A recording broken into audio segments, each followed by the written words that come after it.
Parameter is a numerical measurement that describes a characteristic of a population, whereas a statistic is a numerical measurement that describes a characteristic of a sample.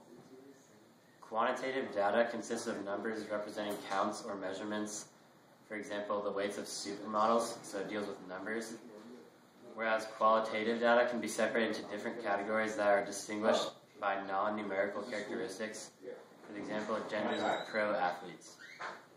Discrete data results when the number of possible values is finite or countable, for example, the number of eggs a chicken lays in a day, whereas continuous data has infinitely many possible values, such as the milk produced by a cow in a day. The topic I was responsible for is levels of measurement. The first level of measurement is nominal. Nominal measurement is names, labels, and categories that cannot be ordered. The second is ordinal. Ordinal can be arranged in some order, but the difference between is meaningless or cannot be determined. Interval can be arranged in some order. There is a difference, but there is no natural zero, which is no starting point. The last is ratio. Ratio can be arranged in some order. The difference is meaningful, and there is a natural zero or starting point. Types of studies: observational, which are measured in cross-sectional, retrospective, and prospective studies, versus experimental. Observational study: you observe and measure specific characteristics, but you don't attempt to modify the subjects being studied. When are the observations made? In the past, which is retrospective. Data are collected from the past by going back in time through examination, and at one point in time, which is cross-sectional studies, data are observed, measured, and collected at one point in time. And then prospective, which is forward in time, data are collected in the future from groups sharing common factors. And in experimental, you apply some treatment and then proceed to observe its effect on the subject. And to use experimental, first you control effects of variables through binding blocks, completely randomized, experimental.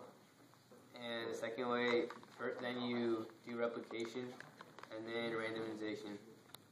The topic I'm responsible for is the types of samplings. First, there is simple random. Every possible sample has an equal chance of being chosen. Systematic, a starting point is determined and then every k element in the population is selected. Convenience. You simply use results that are very easy to get. Stratified.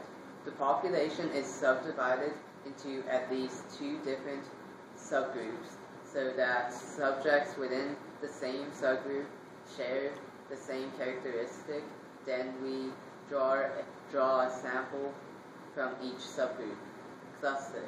The population is divided into sections, and then we randomly select some of those clusters, choosing all the members from the selected cluster.